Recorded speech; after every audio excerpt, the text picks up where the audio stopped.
إسماعيل عمر قال لي مدحوينها جمهورية جيبوتي إن واحد مركه رجع لها إن كويدية بل أرنتن وين كان عليه ذلك مصر ومدحوينه وضن كاس محمد حسني مبارك وحلك كده جاي شلي إن دعنا ماشى كان على السداد ورثة. بسم الله الرحمن الرحيم. مصر ده ووضن وين ويانو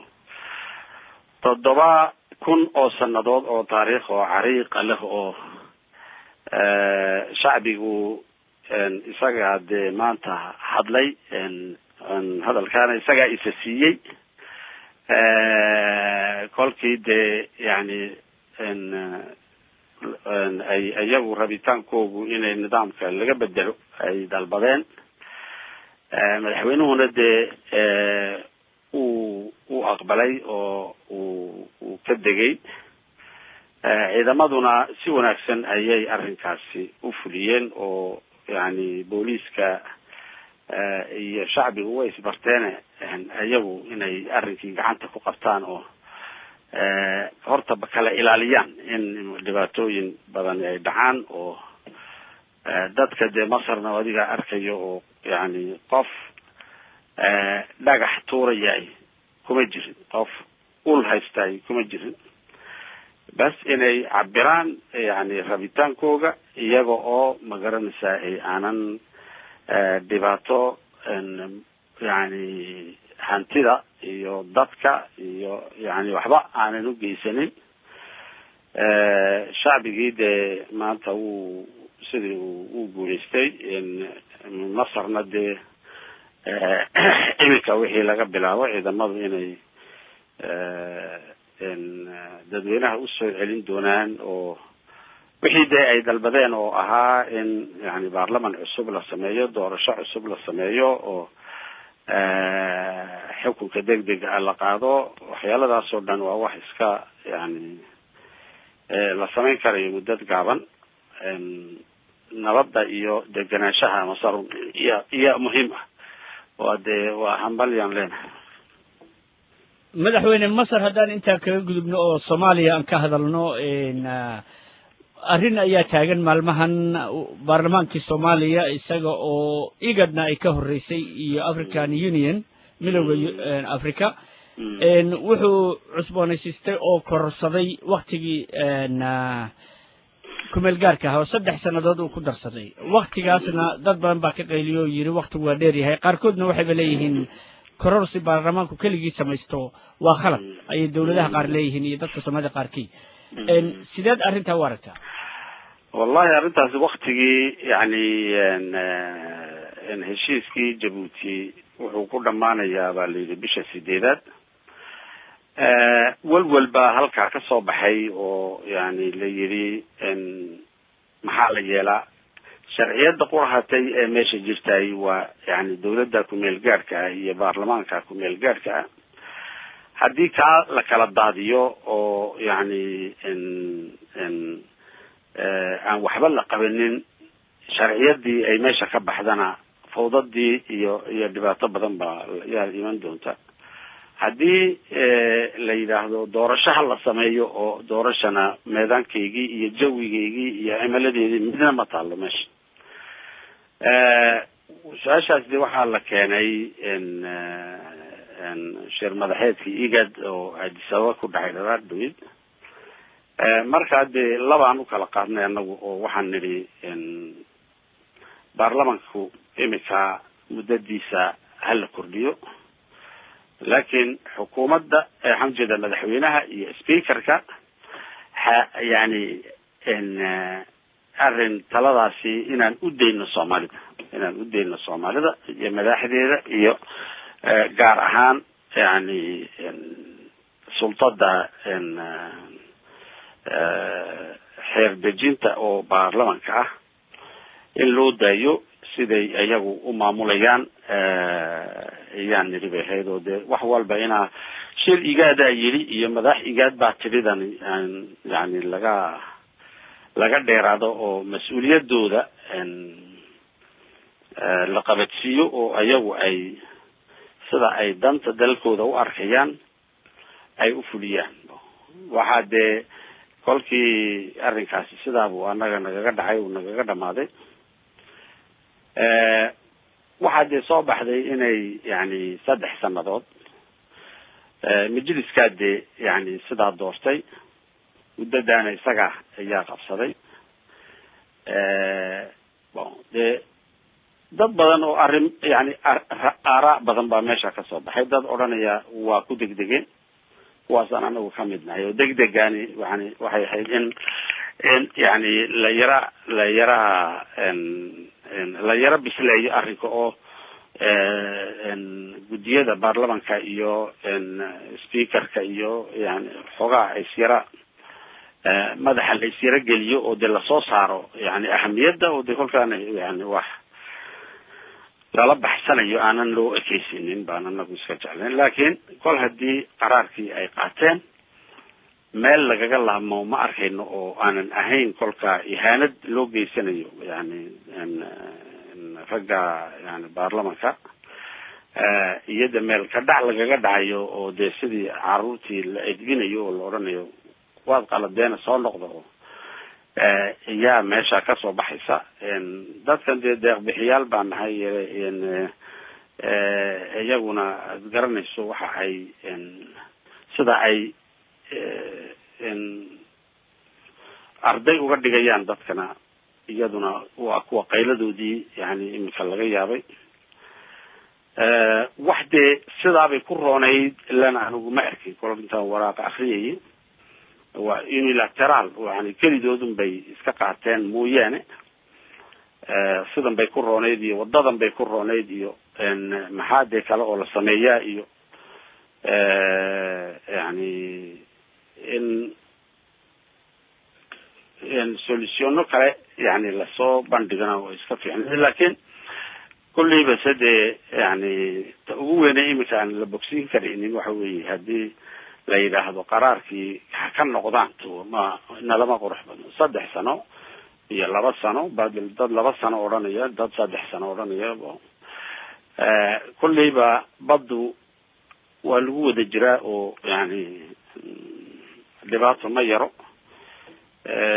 inaad dee wixii muhiimka ah loo socdo oo yani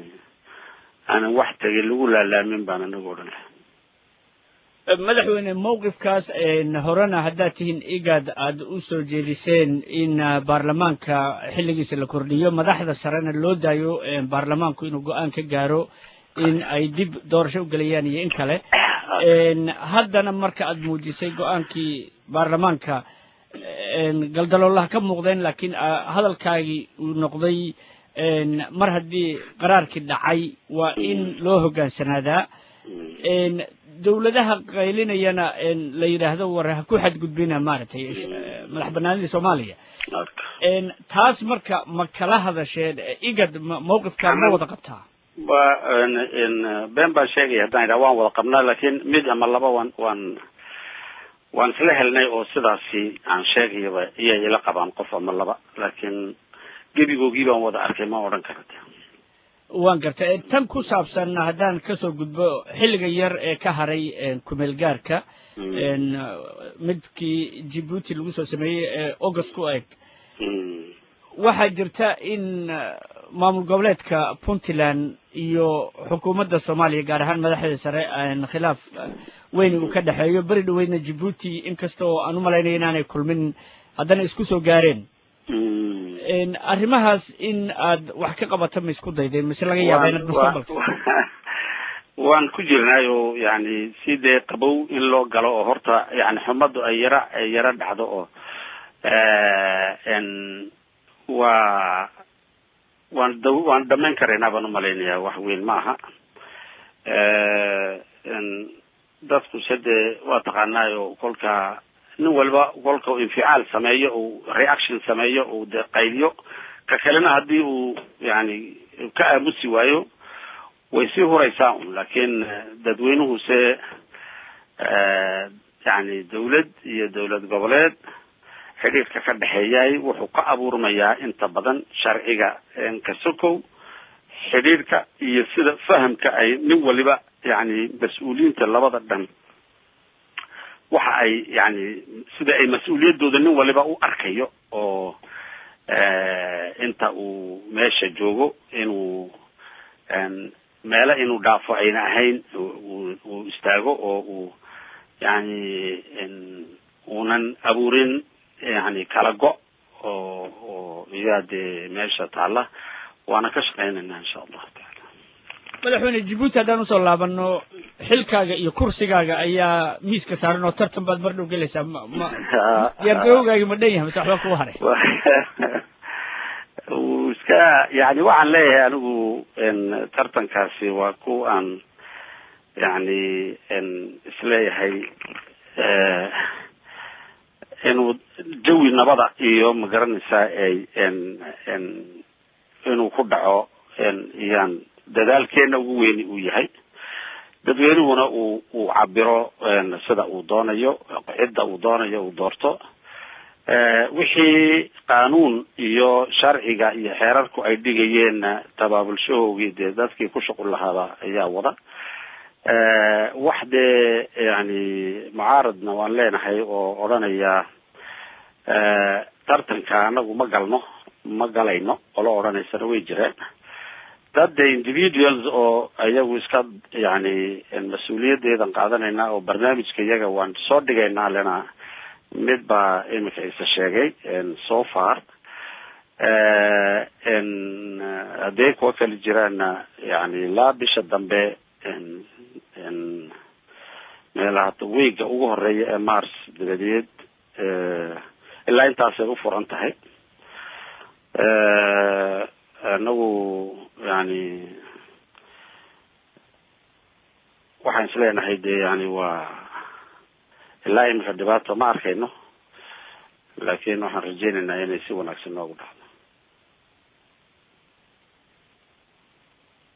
madaxweyne mucaaradka qaarkii waxay leeyihiin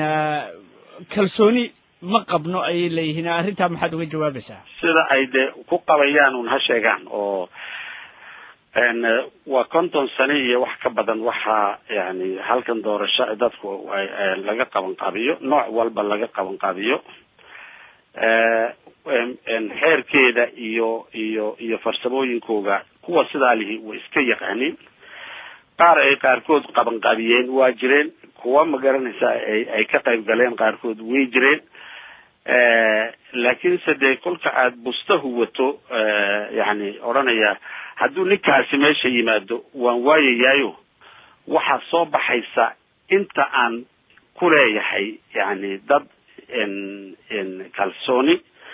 inta aan ku leeyahay miisaankeeda soo bixi doonto oo halkaa waan ku khashifmayaa oo kolkaa waan ka hadhayaa isagana guusha waan u diidayaa oo magaranaysaa waan ka fool xumaynaya. arrinku kolku halkaa joogo mas-uuliyadii baa maqan xilkaasnimadii baa maqan siyaasinimadii baa maqan dimuqraadiyadii baa maqan tartankii baa maqan yani dee nina waxaa ingiriiska ay yidhaahdaa you can bring the horse to the water but you cannot yani kuma qasbi kartid biyaha inuu cabo soo maha. waa sax. kolka yani inagu wixii ay iyagu ku bogsanayaan haddii ay ilamaha aniga kuwa sidaa u hadlaya inay raqbadba inay leeyihiin inay dadweynaha siiyaan nasiib ay yani barnaamijkooga bal ku akristaan oo magaranaysa ay kala doortaan oo qof baa dee haya wax alla wixii dunida ugu fiicnayd sidii dunida ugu wanaagsanayd cidna ma leh. nin waliba wuxuu leeyahay yani dhinac iijaabiya iyo dhinac salbiya oo waxbuu ku fiican yahay waxbuu ku xun yahay waxa uu soo qabtay qaar baa fiican qaar baa xun qofna yani male yani shaar cad oo yaan leeyahay ila oran yahay ma jiro. dadweynuhuna dee wuxuu jecel yahay inuu magaranaysaa uu helo wax uu kala doorto laakin kolka yani ay karti darri iyo dabeecad xumo iyo tartan diid iyo kolka ay dee waxaad doontaa dee marmarsiyo ka dhiganaysaa kolka dee inaan waktiga iskaga hadlayna maaha anagu wax waliba saabay ucad yihiin way u furan yihiin nin waliba yani waxa uu sheeganaya ha sheegtaan leenahay anagu cid aan wax u diidayna